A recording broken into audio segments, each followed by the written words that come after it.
My name's Brian. I'm a dad of many trades, and this was my Ford F-150. Well, I say was my Ford F-150 because, like so many people with the truck market like it is right now, I sold my F-150. As we all know, there's a pretty tough market to get new trucks for dealers right now. The microchip shortage, thanks to COVID and probably numerous other factors that we won't go into right now, has made acquiring new trucks nearly impossible for dealers. I really didn't know too much about it, and which is sad for me because I read tech all the time, but didn't think too much about it because, hey, I already had my F-150. I was happy. Everything looked good. Well, then I started looking at the value of my F-150 because several people had talked about selling their trucks back and what they had got for it. So just as a joke, I pulled it up on NADA and Kelley Blue Book, and I was shocked. The truck was actually worth as much as it was 2.5 years ago when I purchased it. I actually purchased this truck in January of 2019. It had about 57,000 miles on it, and I drove it to about 89,000 miles when I traded it in. So in 2.5 years, I had built up a substantial amount of equity in this thing. I sold it for almost what I had paid for it. The Ford dealer that I bought it from, of course, he was very persuasive in wanting to buy it back from me because he had somebody in mind he was going to sell it to. But I knew right then that, hey, man, I've got a lot of equity in this. I won't lie, though, making due over the past couple of months since I sold it back has been really, really tough. I would love to get a smaller truck, but there's this little problem. I'm 6'5". My son is 6'5".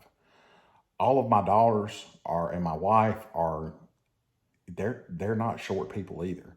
All of us fitting into any sort of a small truck or small SUV to go anywhere is really tough. And then when you got to factor in if you need to travel or carry any baggage or anything, it just really doesn't make a small truck feasible because there are times that we travel, we go places. Sometimes we like to take the truck because we have to haul a bunch of stuff. Sometimes we may be just going to Home Depot all as a family, picking up a bunch of supplies and stuff. And it really doesn't make a whole lot of sense to drive a truck and then another vehicle. So having that crew cab F-150 was just great. And I have to admit, that F-150 for me probably was a little bit of a vanity purchase, even though I had put some miles on it because I was having to drive it for work a lot more than I wanted to several times because we would be short of a vehicle or something. I needed a truck. I've always needed a truck. Like I've stated before, I love to do woodwork. You can't just go load up a bunch of lumber in an SUV. Now, granted, we do have a utility trailer that we can borrow from my dad, but we also have smaller SUVs such as Honda Pilots, and those things just are not designed to tow real well.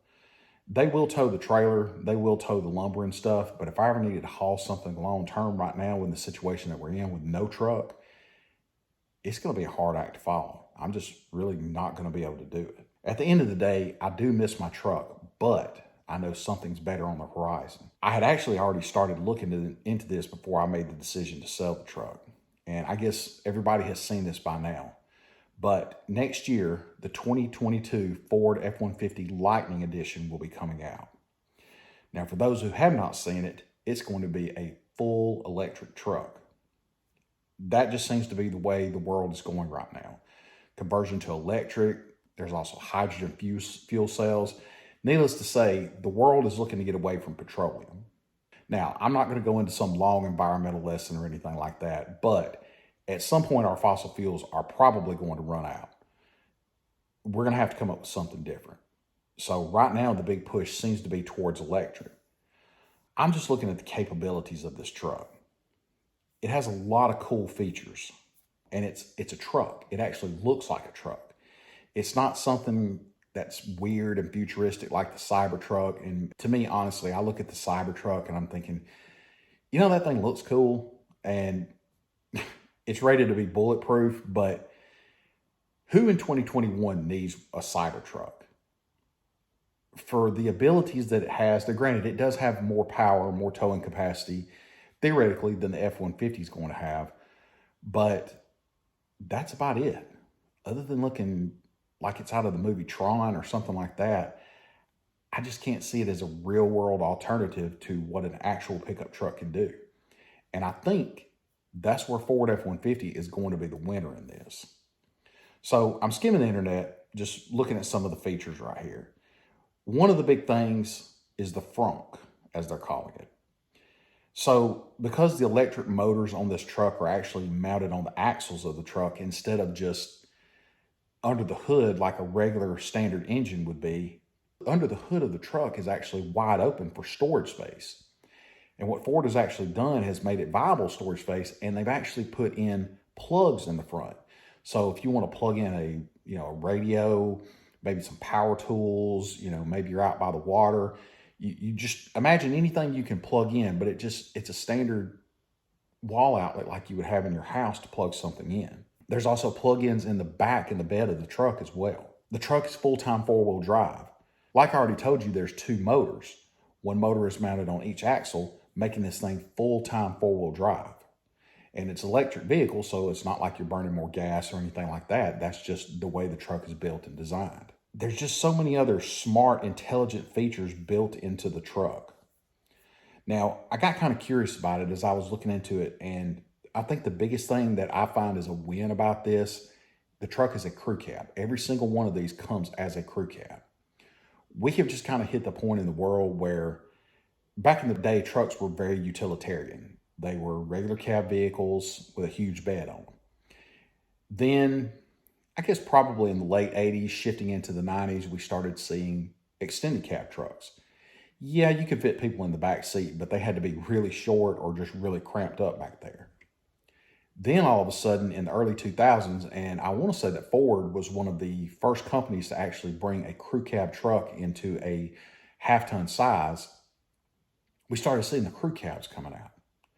So you've got your crew cab truck. So now not only can you haul the cargo that you need to the job, you can haul personnel as well.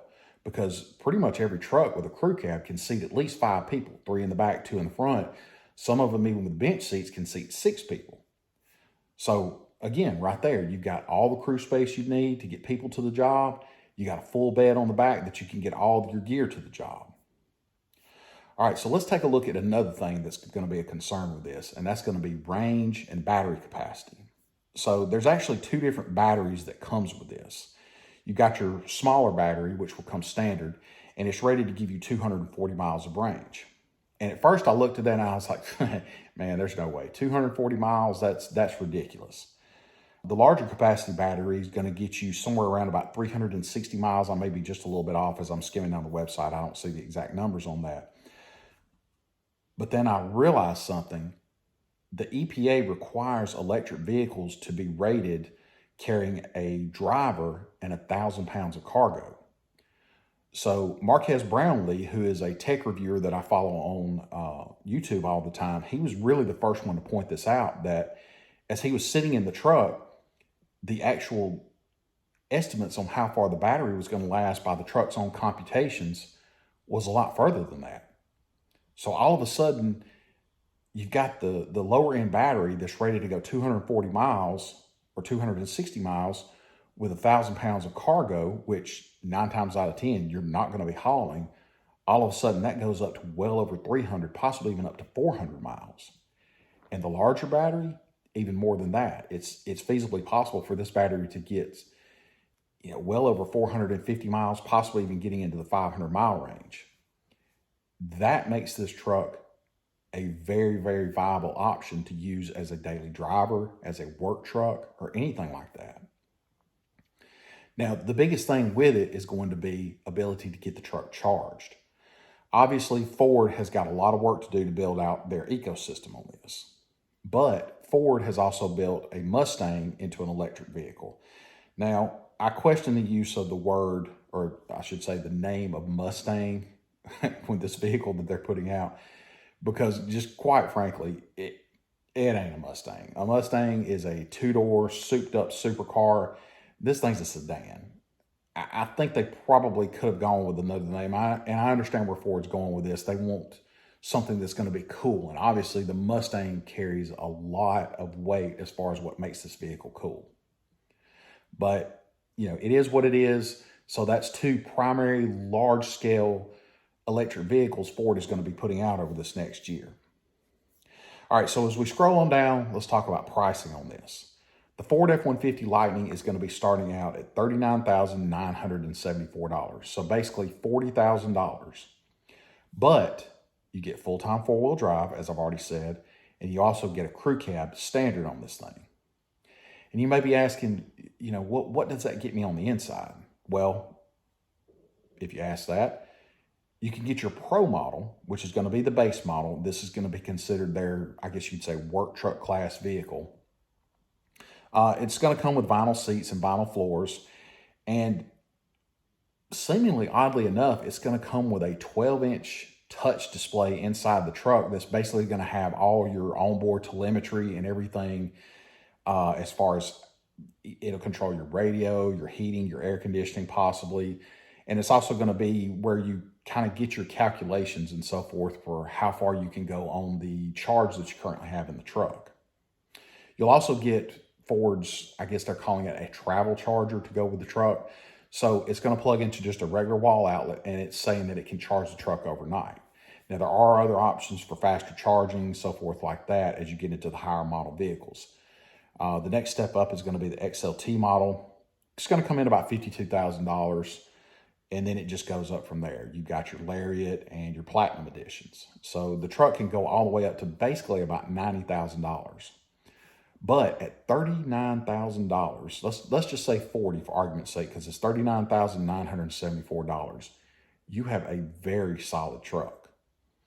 Now, my F-150 FX4 was a decently loaded truck. It was basically an XLT package. I did have the touchscreen radio and all that good stuff, and that's something maybe I could take or leave. Did have power windows and locks, power seats, that type of thing. But the FX4 was more for an off-road package more than anything. But there were times where I was thinking, why does this truck have carpet in it? If it's an FX4 truck, it's going to be taken off-road. Why does this thing have carpet? Cloth seats are good. They, not going to burn your rear end up in the summertime, much like just the same as what leather would do. But I recall days when trucks had vinyl floors and vinyl seats. They were made to take out, made to get muddy. So could I live with a base model F-150? I absolutely could. As a matter of fact, in my F-150, I had put in they weren't WeatherTech, but they were knockoff floor liner in it. So that was a considerable expense I had to put into my truck just to make it more like a base model truck with vinyl floors instead of the carpet. So $39,000 nets you this base model, crew cab, full-time four-wheel drive F-150 with the basic battery that it comes with the 240 to 260 mile range on it, with 1,000 pounds of towing, which we all know that's probably going to put the truck more up to about 350, possibly even 400 miles out of a charge. So then you have to worry about the charging locations and stuff like that. And I'm praying, and Ford has said that they're going to invest a considerable amount of money into building out the ecosystem for this and having options for us to charge. But there's one thing we also have to look at too. There's federal tax credits involved here. Now, it's not guaranteed that every single person will get this, but there is a potential $7,500 tax credit that you can get from the federal government for having an EV, electric vehicle. Now, when we factor this in, all of a sudden you've got a very decent truck that's just over $32,000. That $7,500 tax credit is huge. Now, you can also get that with the Cybertruck as well if you want your futuristic, Tron-looking truck. But to get it on an F-150, that's amazing. So at the end of the day, yes, I went to Ford.com/Lightning, and I put down my $100 deposit on this. Now, coming up in the fall here in 2021, that's when they're supposedly going to start letting you choose your packages, put your order in, and so forth. I don't know if that means I'm locked in at that point or not. Right now, this $100 deposit is fully refundable. But unless something drastic changes, I feel like I'm going through with this.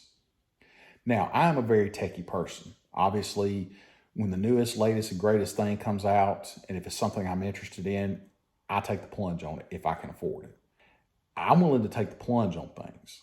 I'm willing to be the one to throw myself out there on the sword, as it were, of having the latest and greatest and the newest thing and saying, hey, let's push this. Let's see what it can do. And I'm also willing to be someone who will give feedback on it. So I am more than willing to give forward feedback on this. I'm a guy who lives in central Alabama. You know, electric vehicles are not popular around here. They're not huge, but they're starting to be. I see more and more Teslas on the road every day. I live very close to Pell City, Alabama, and I can't tell you how I go up there. It seems like every week, at least for something, and I see at least one Tesla in town. So electric is coming. For some of us, whether we want it or not, it's coming. But when you can get an electric vehicle like this that can pump out this kind of power for this kind of money that you would spend on an F-150 anyway, it almost makes sense not to do it. You know, we have to look at the other aspects of maintenance over time. There's no oil to change. There's no gas to purchase. Granted, your electric bill at home is going to go up as you charge this thing, but the maintenance costs are going to go way down. The unknowns are things like, how long will these batteries last? Obviously, we don't know anything about that. Could they go 100, 200,000 miles? It's very possible. Toyota has had great luck out of their hybrid vehicles. As a matter of fact, I have a friend of mine with a Toyota Prius, and they have just had to do something about the batteries with well over 200,000 miles on this vehicle. Now, the battery replacements are expensive, but there are other alternatives. I'm not going to go into a whole lot of that right now, but the batteries can be repurposed and remanufactured and repaired and restored and then put back into the vehicle, or just replaced with a restored battery. So there's options. And I have to believe that as more of these EVs get on the road, this is going to become more of a popular thing, and it's only going to grow from there. So that's pretty much it for this video. Please feel free to let me know in your comments what you think about this. Are you going to order one? Are you willing to take the plunge? I'm thinking I'm going to do it. Like I said, I've already plunked down a $100 deposit. At some point, I am going to need another truck. I don't plan on quitting woodworking anytime soon. I have property to upkeep, a yard to upkeep. It just requires a truck, and it's just a bit more than our SUVs can handle right now. So let me know in the comments below what you think. In the meantime, thanks for watching this. I am a dad of many trades.